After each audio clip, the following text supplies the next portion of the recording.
Assalamualaikum warahmatullahi wabarakatuh. Waalaikumsalam warahmatullahi. Bismillah, alhamdulillah, assalatu wassalamu ala rasulillah. Allahumma salli wa sallim ala sayyidina Muhammad wa ala ali sayyidina Muhammad sallallahu alaihi wasallam. Selamat jumpa kembali lur, selamat pagi. Selamat berjumpa kembali di channel kami Ngaso Ngopi Ngaji, yang berkesempatan kali ini kita bersilaturahim ke Pondok Pesantren Bumi Sholawat yang Sunan Ampel. Sempat kita menginap tadi semalam, alhamdulillah kita pagi ini bisa duduk kembali setelah istirahat. Kita duduk santai kembali pada kesempatan pagi hari ini bersama beliau pengasuh Pondok Pesantren Bumi Sholawat Kanjeng Sunan Ampel, Kiai Mas Raden Muhammad Salim Al-Qasimi. Langsung saja kita ingin mendapatkan wejangan-wejangan dari beliau, karena kita di sosial media kita tidak mencari, tapi kita diberitahu oleh sosial media begitu maraknya kasus-kasus yang sangat miris di dunia pendidikan lembaga-lembaga pondok pesantren. Banyak pondok pesantren yang mencuat di sosial media terjadinya pelecehan-pelecehan seksual yang ternyata kalau kita dengar dan kita amati, ternyata itu adalah perilaku dari pengasuhnya, dari ustadznya, ataupun dari pengurus dan yang lainnya. Langsung saja kita ngobrol dengan beliau. Selamat pagi, Kiai. Selamat pagi. Setelah istirahat semalam sudah fit lagi lah ya. Alhamdulillah. Walaupun lagi kurang sehat. Oh, kurang sehat ya Allah. Semoga Allah Ta'ala selalu memberikan kesehatan pada panjenengan. Karena aktivitas ya. Iya. Kesibukan-kesibukan panjenengan selalu diberikan keringanan ataupun kesehatan, keberkahan, kemanfaatan untuk umat Islam khususnya di Nusantara, Kiai. Amin, amin, amin. Nyun ngapunten, Kiai. Iya. Ini kita di sosial media kan menemukan ya berita-berita yang sangat miris menurut saya, Kiai. Banyaknya kasus-kasus pencabulan kepada santri-santri pondok pesantren, Kiai. Iya. Santriwati ataupun santri putra. Betul. Ya, ada juga yang viral itu kan laki-laki itu dilecehkan oleh ustadznya. Iya. Ada pengasuh pondok pesantren melecehkan sampai hamil gitu, Kiai. Iya. Nah, ini menurut panjenengan monggo, karena ini sangat penting untuk generasi bangsa kita. Monggo, Kiai. Iya, ya memang hal ini tidak bisa kita pungkiri bahwa dilema-dilema yang sering terjadi di pondok-pondok pesantren, ya, apalagi itu sering terjadi di pondok-pondok pesantren besar terutama ya, kekerasan seksual yang dilakukan oleh oknum-oknum pengasuh pondok pesantren, baik itu dari pengasuhnya, keluarganya, atau kepengurusan, ini memang sungguh sangat miris sekali ya, yang seharusnya ketika para santri ini mereka dengan tekad yang keras, dengan dorongan dari orang tua, ingin menimba ilmu agama di pondok pesantren, yang tadinya dalam benak mereka ini pondok pesantren adalah suatu tempat pendidikan ilmu agama yang memang berjalan sesuai dengan aturan syariat, tapi ternyata ada di beberapa pesantren yang di dalam pondok pesantren itu justru mereka mengalami suatu kekerasan, tindak seksual ya, baik itu bagi santriwati ataupun santri putra. Ya, ini yang sangat kita sesalkan. Oleh karenanya bagi orang tua khususnya ketika akan memondokkan anak di pondok-pondok pesantren ataupun di tempat-tempat pendidikan Islam, itu harus jeli melihat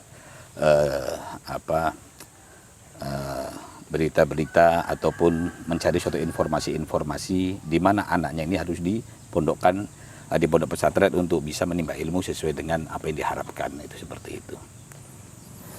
Baik, Kiai. Namun begini, terkadang seorang wali santri itu dari awal tahunya di masyarakat adalah sebuah pondok pesantren yang di situ dikelola oleh para pengasuh dan pengurusnya. Begitu baiknya dalam setiap kegiatan.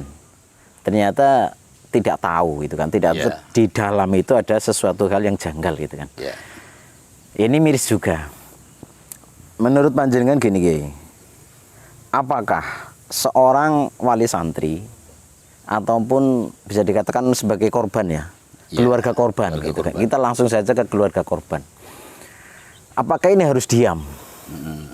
Atau akan mengambil sebuah langkah apa ya, untuk mencegah para oknum-oknum kiai, ustadz ataupun para habib gitu kan, yang melakukan kekerasan seksual, sehingga nantinya bahayanya, kalau menurut saya begini kiai, bahayanya seandainya kok itu santri putri yang dilecehkan kok sampai hamil, ya otomatis akan muncul, lahirlah generasi-generasi di luar nikah.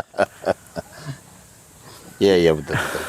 Ini untuk mengantisipasi semua itu, menurut panjenengan sebagai tokoh masyarakat yang membimbing umat, apa yang harus dilakukan oleh wali santri? Ya, kalau terjadi sesuatu hal yang memang benar nyata adanya ya, ada perilaku-perilaku yang menyimpang dari para oknum-oknum pengasuh pondok pesantren atau kepengurusannya, itu bagi wali santri atau keluarga korban itu wajib ya, memiliki kewajiban untuk melaporkan ke pihak yang berwenang ya, agar semua itu bisa diproses.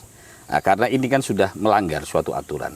Jadi oknum-oknum pengasuh itu sudah melanggar suatu aturan, terutama satu adalah aturan syariat agama, yang nomor dua itu melanggar aturan dari hukum negara kita.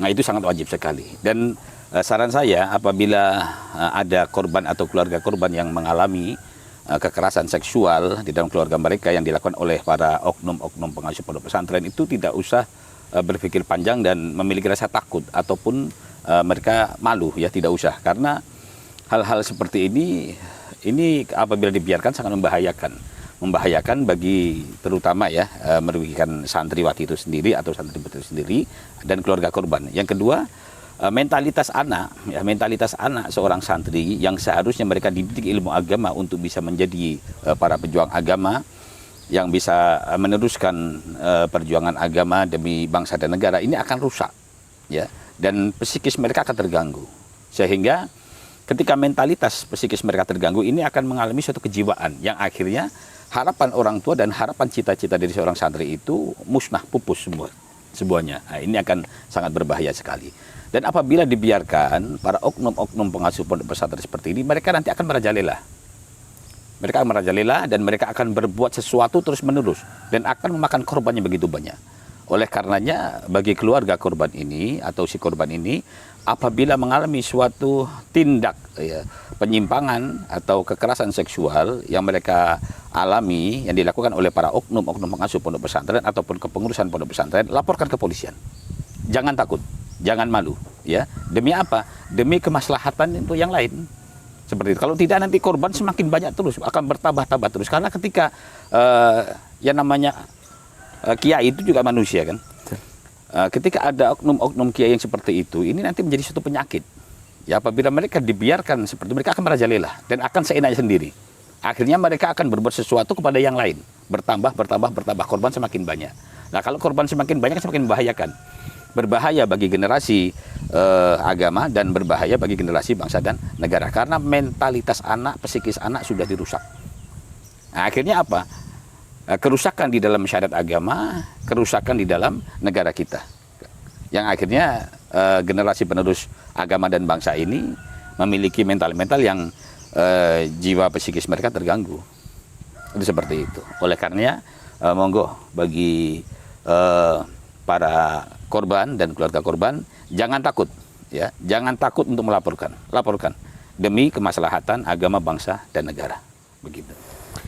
Baik, ini sebuah support yang luar biasa dari panjenengan untuk para wali santri ya, agar lebih berhati-hati di dalam memilih sebuah lembaga pendidikan, ya, walaupun toh itu mungkin walaupun itu pendidikan, lembaga pendidikan Islam, ya, pondok pesantren.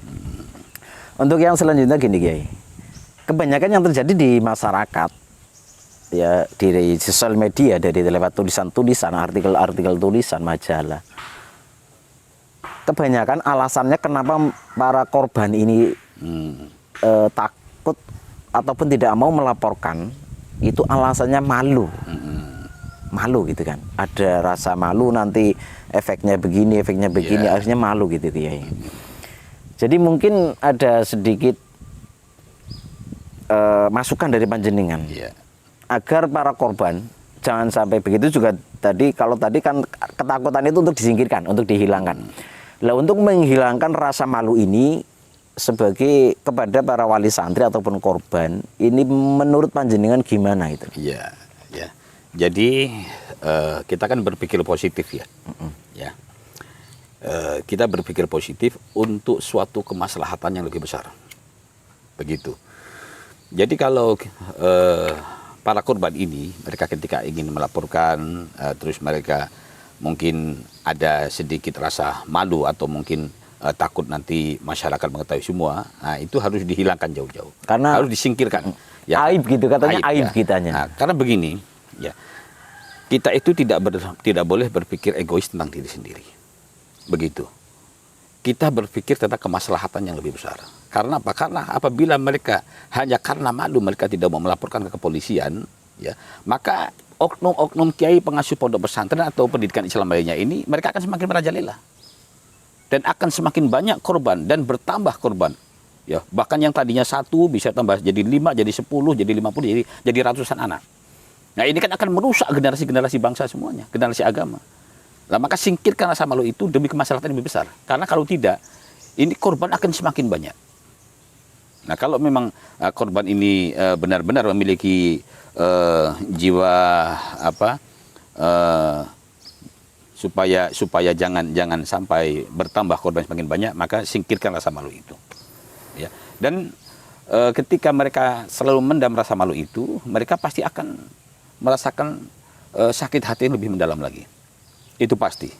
Ya, karena ketika mereka tersandung rasa malu sehingga mereka tidak mau melaporkan ke pihak yang berwajib, ya, mereka ini akan melihat orang yang telah menyakiti mereka atau oknum kiai yang telah menyakiti seorang korban ini atau keluarga korban ini akan semakin terus melakukan suatu kebejatan kebiadaban mereka terhadap yang lain, dan akhirnya malah akan bertambah sakit hati yang akhirnya akan memuncak mengganggu kepribadian jiwa seseorang itu sendiri. Itu seperti itu. Oleh karenanya saya harapkan tidak usah malu-malu, singkirkan rasa malu itu kalau memang Anda sebagai korban itu memiliki jiwa kepentingan sosial yang lebih besar. Ya, itu disingkirkan. Jadi pikirkan hal-hal yang lebih baik, pikirkan hal-hal yang demi kemajuan agama, bangsa dan negara. Begitu. Baik, Kiai. Dan juga yang perlu kita soroti gini, Kiai. Apabila terjadi sesuatu hal baik itu kekerasan seksual ataupun bully kepada anak didik di pesantren atau di lembaga pendidikan, sering terjadi adalah untuk menutup kasus tersebut. Dan banyak tidak sedikit juga para tokoh-tokoh, ya, karena melihat sosok orang yang melakukan kekerasan itu adalah seorang tokoh, sehingga berusaha untuk diredam. Kan seperti banyak yang seperti kejadian seperti itu, Kiai. Menurut panjenengan, bisa dikatakan berarti melindungi pelaku. Lah, orang-orang yang melindungi pelaku ini gimana hukumnya, Kiai? Oh, itu berbahaya sekali ya. Ketika ada seseorang, ini kan kita kan melihat dari status kejahatannya. Betul. Ya, ada kejahatan ringan, ada kejahatan yang berat yang memang tidak bisa ditolerir oleh hukum. Nah, apabila ada tokoh-tokoh masyarakat ataupun tokoh-tokoh ulama yang melindungi, ya, kejahatan-kejahatan kebiadaban seorang oknum atau beberapa oknum dari pengasuh pondok pesantren atau pendidikan agama yang lainnya, ini mereka akan pasti mereka selain mereka itu melindungi suatu kejahatan yang sangat berbahaya bagi generasi bangsa dan agama, ini mereka akan terjerat kasus hukum sebagai orang yang ikut melindungi kejahatan yang dilakukan oleh para mafia penjahat kelamin, ya, yang nanti akhirnya imbasnya saya yakin mereka nanti akan ikut terjerat sebagai terkena pasal seseorang yang melindungi perbuatan kebiadaban dari para oknum para pengasuh pondok pesantren, ya, kepada para santriwan atau santriwatinya, itu seperti itu. Nah, ini janganlah ya, jangan apabila tokoh-tokoh masyarakat mengetahui hal-hal seperti itu, ya, jangan sampai Anda berani melindungi mereka dalam arti kata menjadi wasilah perantara untuk mengadakan suatu perdamaian dengan korban. Jangan ya, ini bukan kejahatan kelas ringan ya, ini kejahatan kelas berat yang memang ada pasal-pasal tertentu yang sungguh apabila nanti orang-orang melindungi ini kok sampai ketahuan, nanti ini akan terkena pasal yang merugikan dia sendiri. Oleh karena bagi para pelindung-pelindung atau tokoh-tokoh masyarakat yang menjadi penyalur-penyalur untuk mengadakan islah perdamaian dengan keluarga korban atas kejahatan seksual, saya sarankan jangan ya. Kalau bisa justru Anda mendukung korban itu, terus menyemangati korban untuk melaporkan kebiadaban kejahatan daripada oknum-oknum pengasuh pondok pesantren. Ini saya ingatkan ya. Jangan seperti itu. Nanti Anda rugi sendiri. Ya, karena hal-hal seperti ini memang harus, kalau dalam syariat agama itu lebih mengerikan malah. Ya, kalau dalam syariat agama itu ada seseorang yang memang dia sudah berkeluarga, ya, yang melakukan zina muhson, itu malah harusnya dihukum rajam itu. Kalau dalam syariat agama ya, harus dihukum rajam itu mengeduk luangan itu, terus dipendam setengah dada, terus dilempar pakai batu sampai mati disaksikan oleh keluarga dan yang lain. Tapi kan karena negara kita ini bukan negara Islam ya, jadi negara yang dia punya aturan tersendiri. Oleh karenanya setidaknya kita sebagai tokoh masyarakat ya, jangan sampai melindungi kejahatan dan kebiadaban para penjahat kelamin. Ya, itu tidak pandang bulu, entah itu tokoh masyarakat, entah itu tokoh agama dan siapapun. Dan saran saya bagi pihak aparatur kepolisian, ya, apabila mendengar sesuatu hal, berita yang sudah jelas meresahkan masyarakat ya, dan dia mengetahui bahwa korban ini tidak berani melaporkan, tetapi pihak kepolisian ini telah mengetahui ada informasi-informasi yang memang terjadi di masyarakat dan meresahkan masyarakat, ini setidaknya pihak kepolisian harus cepat tanggap. Ya, karena ini kewajiban kepolisian. Ya, ini kewajiban. Jadi ketika memproses suatu permasalahan itu tidak harus korban melapor, karena kepolisian lebih paham. Ya, kemungkinan korban-korban akan melapor, mereka takut apabila diancam atau mereka malu. Tetapi dari pihak kepolisian ada langkah-langkah lain. Ada langkah-langkah lain untuk menjerat dan memproses para penjahat-penjahat kelamin ini. Ya, atau sistem diundang atau bagaimana karena ada kerusuhan dan keresahan di masyarakat. Itu seperti itu, agar jangan sampai terulang kembali. Dan saya peringatkan juga untuk aparatur kepolisian ya, jangan berani-berani menutup kasus itu sudah jelas-jelas nyata adanya ya, karena nanti taruhannya apabila Anda bermain-main, pihak kepolisian ini ya, bermain-main dengan kasus-kasus berat seperti ini yang melanggar hukum negara kita, yang kita takutkan taruhannya nanti baju. Maksudnya apa? Ketika mereka ini kok sampai sudah tidak menanggapi isu-isu seperti ini yang berkembang di masyarakat, justru malah mereka ikut melindungi dan menutup kasusnya, nanti mereka akan lepas baju, dicopot, akhirnya dikeluarkan dari institusi kepolisian. Ya. Ini bisa terjadi, oleh karenanya institusi kepolisian itu, pihak aparatur keamanan negara itu harus cepat tanggap. Ini kan kewajiban mereka. Betul. Ya. Nah, kalau tidak seperti itu, masyarakat bisa main hakim sendiri. Maka sebelum itu terjadi, permainan hakim sendiri terjadi, ini kepolisian harus cepat tanggap. Tidak harus korban melaporkan, tapi mungkin ada langkah-langkah lain yang memang pihak kepolisian lebih tahu ya, bagaimana cara memproses orang-orang seperti ini. Kan begitu. Karena ini sudah fakta. Kalau dalam hal kasus pelecehan seksual bagi santriwan-santriwati apalagi di bawah umur itu ya, nah itu tidak ada perdamaian ya, tidak ada. Nanti kalau orang semua dengan enak mencabuli siapa terus damai, siapa damai, nanti hancur negara ini. Karena itu berimbas pada rusaknya generasi agama, generasi bangsa negara kita. Siapa lagi yang akan meneruskan negara kita ini, perjuangan negara kita ini, kalau bukan generasi muda, ya kan? Nah, kalau generasi muda ini sudah dirusak oleh para oknum-oknum penjahat kelamin, maka negara ini akan dipimpin oleh orang-orang yang rusak. Apalagi kalau mereka itu sampai hamil, ya. Apalagi mereka sampai hamil kan? Kalau sampai hamil nanti anaknya haram jadah katanya. Betul. Dan anak-anak korban hasil dari pemerkosaan atau hasil dari perzinahan ini kan mereka nanti akan menunjukkan watak-watak yang kurang baik ya, sehingga tidak bisa diharapkan sebagai generasi penerus agama bangsa dan negara. Dan kebanyakan juga dari hasil anak-anak hasil dari pemerkosaan, anak-anak hasil dari perzinahan itu rata-rata mereka nanti yang kita khawatirkan memiliki watak-watak yang rusak dan bejat yang mewarisi perwatakan dari orang tuanya. Itu seperti itu. Oleh karenanya, ayo seluruh korban, keluarga korban, Anda jangan ragu. Bismillah, la haula wala quwata illa billah, laporan ke kepolisian. Dan pihak kepolisian cepat tanggap apabila mendengar suatu informasi, yang informasi ini berkaitan dengan generasi bangsa dan agama untuk kemaslahatan agama dan bangsa, cepat ditanggapi bagaimana solusinya, terus kaitannya dengan hukum, apakah diundang atau bagaimana, tidak harus menunggu pelaporan dari masyarakat. Itu seperti itu. Karena kalau polisi itu hanya mengandalkan kalau tidak ada laporan tidak bisa diproses, ini nanti bisa hancur berantakan. Nanti ini sama saja membiarkan para penjahat-penjahat kelamin itu, ya, itu mereka dengan seenaknya sendiri, ya, seolah-olah negara ini seperti negara yang tidak memiliki hukum. Itu seperti itu. Dan bahkan para penjahat-penjahat, oknum-oknum para kiai pengasuh pondok pesantren ini, para penjahat-penjahat kelamin, ya, kalau saya katakan seperti itu, ini lebih berbahaya daripada koruptor.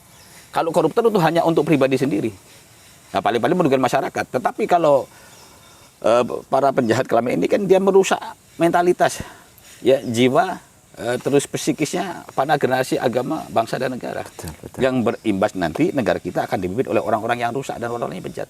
Itu seperti itu, ya. Nah, ini saran saya.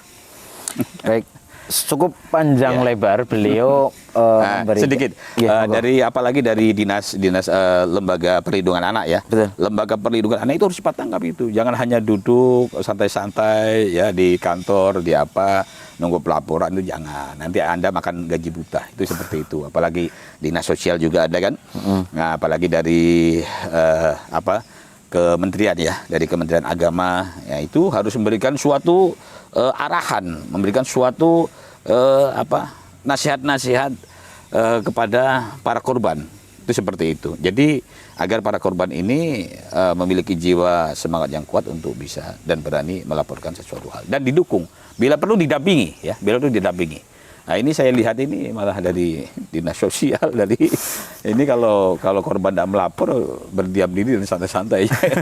Makanya nanti kalau hal seperti tidak fungsi. Kalau tidak fungsi udah bubarkan aja lah. Ini tidak pandang bulu, ya, semuanya. Itu seperti itu. Kita tidak usah tidak enak hati. Oh, ini ulama ini, tidak ada. Semua itu di negara kita ini tidak ada suatu perbedaan kedudukan di masyarakat tentang warga negara di hadapan hukum. Semuanya sama, baik masyarakat kecil, baik masyarakat kelas menengah atau kelas tinggi atau tokoh-tokoh, itu semuanya sama itu.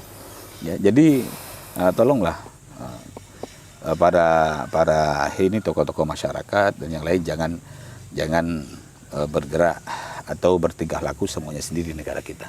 Ya, untuk warga-warga kelas bawah, ayo bismillah, la haula wala quwata illa billah. Semangat, jangan ragu.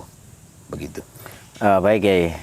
So, penjelasan sangat-sangat cukup panjang dan lebar juga, tetapi di sini kita bisa mengambil sesuatu hal yang sangat-sangat positif, bahwasanya untuk para keluarga korban ataupun para korban jangan sampai malu, karena bisa dikatakan nantinya kalau ini sampai panjenengan nggak berani, berbahayanya adalah generasi-generasi bangsa yang lain akan muncul korban-korban yang lain, yang akhirnya bangsa ini akan dipimpin oleh para generasi-generasi bangsa yang tidak bermoral.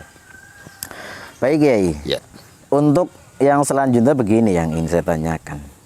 Banyak orang mengatakan begini, seandainya pelecehan seksual itu terjadi oleh oknum-oknum para ustadz, kiai ataupun habib, dilakukan kepada seorang perempuan, itu adalah sebuah kesalahan fatal, perzinahan dan dosa besar, gitu kan, Kiai. Lah, ada yang berbahaya lagi adalah oknum-oknum, ada pengasuh, ada ustadz, ini melakukan pelecehan seksual, kekerasan seksual kepada seorang kiai, kepada santri putranya. Ini malah justru yang sangat luar biasa mengerikan di situ. Abnormal, Kiai. ya. Abnormal, gitu. Pandangan Kiai gimana? Ini kalau ada seorang oknum, ya, dan ini tidak patah sekali karena ini sudah abnormal, di luar adat kebiasaan, ya. Ini seperti kaum Nabi Lut, ya. Kalau di zaman kaum Nabi itu dibinasakan orang-orang seperti ini sudah tidak punya hak untuk hidup di bumi Allah Subhanahu wa taala. Nah, orang-orang seperti ini orang-orang yang memiliki suatu kelainan, Betul. Nah, kelainan ini kelainan jenis orang-orang yang melakukan sodomi, itu kelas sodomi namanya, L atau LGBT ya. Pelangi. Kaum Kaum pelangi. Kaum pelangi ya. Nah, ini biasanya itu bisa dari gen yang turun temurun, ya, dari gen sifat yang turun temurun memang dari leluhur mereka, atau bisa karena mereka itu berasal dari korban sodomi juga yang akhirnya merubah tingkah laku mereka. Dan korban sodomi ini sangat berbahaya sekali, sangat berbahaya. Karena apa? Karena merubah mentalitas anak seorang pria, nanti lama kelamaan jiwanya seperti seorang wanita, atau bisa kita kan nanti lama-lama juga dia bisa menjadi seorang banci ya.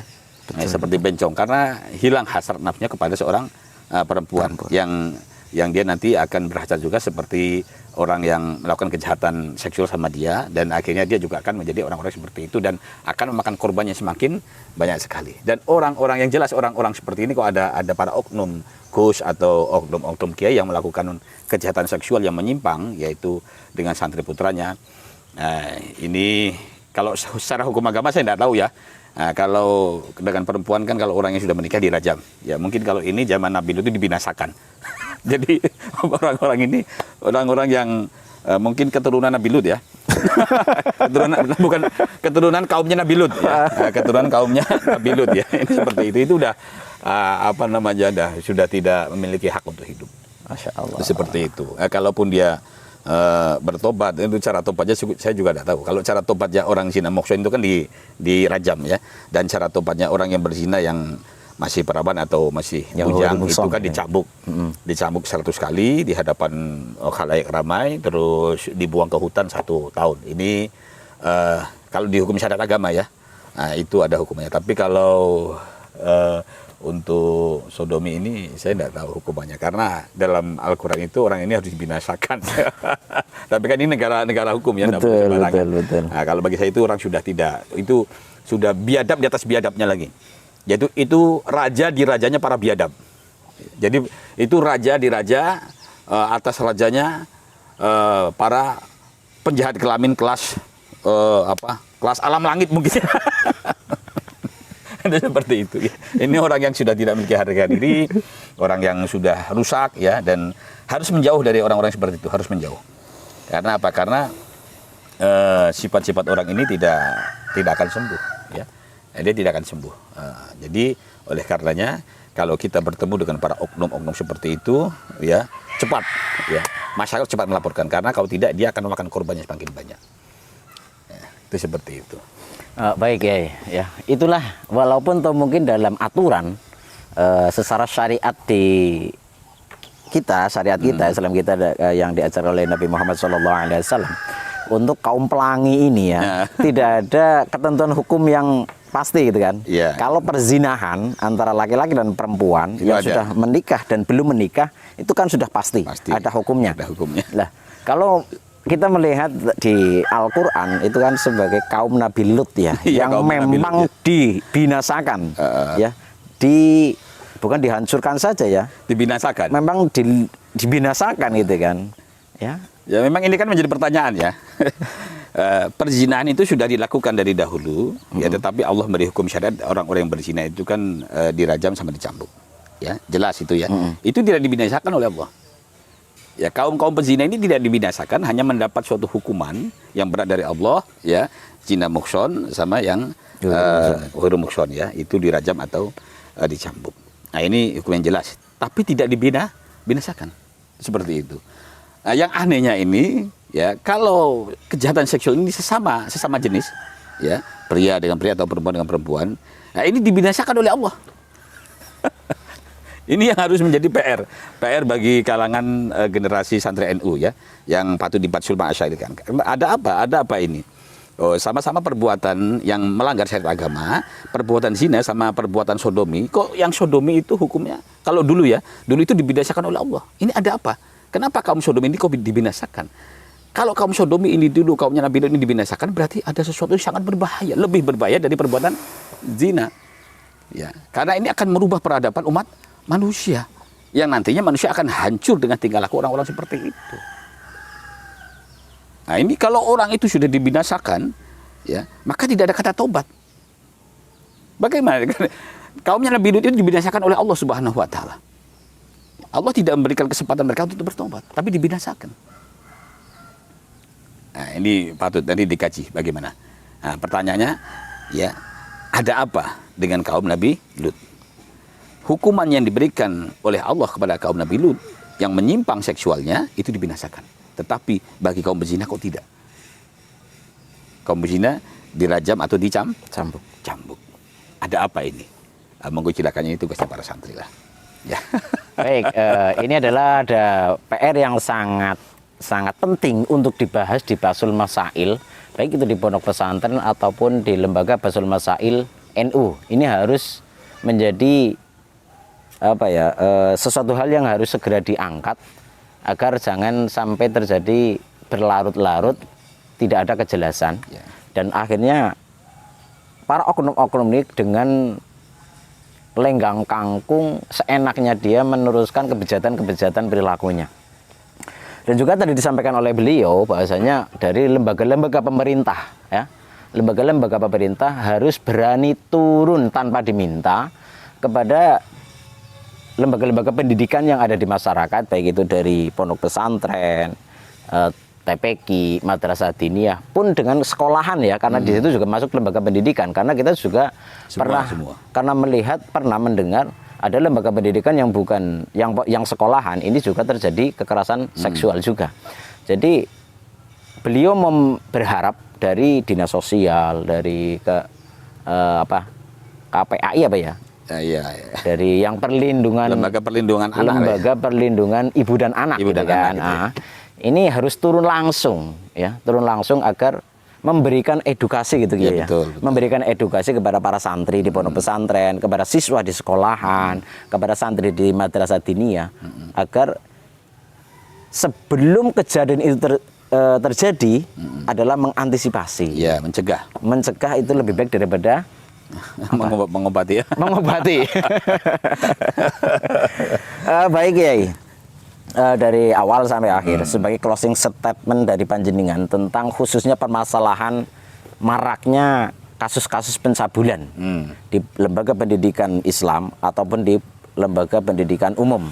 Sebagai closing statement dari panjenengan untuk wali santri, untuk lembaga pendidikan, untuk pemerintah, monggo panjenengan sampaikan. Ya. Untuk para santri ya, apabila mengalami suatu tindak kekerasan dari oknum-oknum pengasuh pondok pesantren ya, itu harus berani untuk memberontak ya, untuk memberontak dan untuk melawan, dan jangan takut ya, karena kita memahami dan mengetahui bahwa para santri ini kan kebanyakan terdoktrin dari keberkahan ilmu dari seorang guru, itu yang akhirnya mereka akan takut. Katanya kalau tidak menurut guru nanti ilmu ini tidak barokah, saat yang terputus. Jangan, itu semuanya bohong dan itu semua dusta, itu hanya akal-akalan ya. Boleh wajib Anda mengikuti perintah guru selama guru itu dia mengikuti dan mentaati perintah Allah dan Rasulnya. Tetapi ketika melanggar syariat itu harus dijauhi ya, dan harus berontak dan bahkan harus berani melawan juga. Melawan. Itu seperti itu ya. Nah, untuk para keluarga korban ya, ketika melihat putranya atau putrinya mengalami suatu tindakan kekerasan, maka jangan takut ya Anda untuk melaporkan ke kepolisian ya. Beri semangat kepada anak Anda untuk berani jujur, berani terus terang, dan untuk berani melaporkan ke kepolisian ya, karena apabila tidak berarti sama saja Anda membiarkan para penjahat-penjahat kelamin dari para oknum kiai ini atau oknum ustadz-ustadz yang lainnya untuk bisa berlenggang-lenggang melakukan suatu tindak kejahatan seksual kepada yang lainnya. Nah, justru hal seperti ini akan membahayakan generasi bangsa dan negara, khususnya bagi generasi agama kita semuanya. Dan untuk para dinas-dinas kepemerintahan atau lembaga kepemerintahan, itu apabila sudah mendengar ada berita, ada isu yang meresahkan masyarakat, harus cepat tanggap. Apalagi instansi keamanan, kepolisian ya, itu harus cepat tanggap tanpa harus ada pelaporan dahulu. Ya, karena apa? Karena Anda semua ini dibayar oleh rakyat, dibayar oleh masyarakat untuk melaksanakan tugas sesuai dengan tugas yang telah ditetapkan oleh negara kita semuanya. Oleh karenanya untuk dinas-dinas kepemerintahan atau lembaga pemerintahan dan institusi keamanan negara ya, kepolisian, jangan sampai Anda membiarkan orang-orang yang berwatak dan memiliki sifat ingin merusak ya, tatanan kehidupan di dalam kenegaraan kita semua ini, khususnya bagi generasi bangsa dan negara, untuk bisa hidup dengan seenaknya sendiri di negara hukum. Itu seperti itu. Jangan pandang bulu. Oleh karenanya, cepat tidak semuanya, jangan sampai berlarut-larut, karena apabila Anda lengah dan Anda mendiamkan para penjahat kelamin ini, ya, maka berarti Anda ini secara tidak langsung ingin dan bekerja sama dengan orang-orang tersebut sebagai pengkhianat negara yang akan menghancurkan negara kita semua, karena rusaknya generasi bangsa, generasi negara kita semua. Itu seperti itu. Baik. Jadi berdiam dirinya instansi-instansi terkait ini sama saja mereka itu ingin menghancurkan tatanan peradaban kehidupan yang ada di negara kita. Sudah cukup ya Kiai? Ya, cukup. Oke. Terima kasih Kiai atas apa yang panjenengan sampaikan. Semoga ini bisa mengedukasi, memberikan kekuatan spiritual tersendiri bagi para korban ataupun para keluarga korban, dan juga menjadi peringatan bagi para instansi-instansi terkait, lembaga pendidikan ataupun yang menaunginya dari pemerintahan, baik itu dari dinas sosial, Kementerian Agama, ya, terus dari NU juga ada apa namanya ya, RMI-NU itu kan, yang Robito Ma'ahidil Islam, yang membawai pondok-pondok pesantren khususnya untuk warga NU dan yang lainnya. Semoga ini menjadi peringatan dan menjadi tergugah mereka untuk lebih cermat, lebih memperhatikan dunia pendidikan di masyarakat. Terima kasih sekali Kiai. Semoga ini sedikit saya tambahkan. Monggo. Untuk para pengurus NU ya, pengurus NU itu saya ingin memperingatkan kepada Anda semua, jangan sampai Anda melindungi perbuatan-perbuatan kebiadaban para penjahat kelamin, walaupun mereka itu tokoh agama yang Anda segani. Oleh karenanya, saya memperingatkan bagi pengurus NU ya, untuk jangan sampai sekali-kali Anda ikut melindungi atau menjadi perantara islah perdamaian antara si pelaku dengan si korban, karena ini adalah suatu kejahatan kelas berat. Itu seperti itu. Saya memperingatkan, kalau tidak, apabila nanti terjadi sesuatu hal pada tindakan hukum kepolisian, maka Anda akan masuk daftar orang-orang yang ikut melindungi perbuatan kejahatan oleh para oknum-oknum kiai ya, untuk bisa membiarkan mereka berkeliaran hidup seenak sendiri di negara kita. Seperti itu. Sekali lagi terima kasih sekali Kiai atas wejangan-wejangan dari jenengan. Ini menjadi support yang luar biasa bagi kami ya, bagi kami sebagai generasi-generasi bangsa dan juga sebagai generasi penerus kita yang akan selanjutnya. Demikian saudara-saudaraku sebangsa setanah air yang obrolan kita pada pagi hari ini. Semoga semua ini ada manfaatnya untuk para korban yang mengalami kekerasan, pelecehan, bully. Jangan sampai Anda takut untuk melawan. Selagi guru panjenengan itu memerintahkan sesuatu hal yang menyalahi aturan syariat, wajib untuk dilawan. Demikian dari kami. Semoga santri Indonesia semakin kuat, semakin berani untuk menegakkan kebenaran demi kemajuan bangsa dan negara tercinta Indonesia. Ihdinas siratal mustaqim wal afu minkum. Wassalamualaikum warahmatullahi wabarakatuh. Waalaikumsalam warahmatullahi wabarakatuh.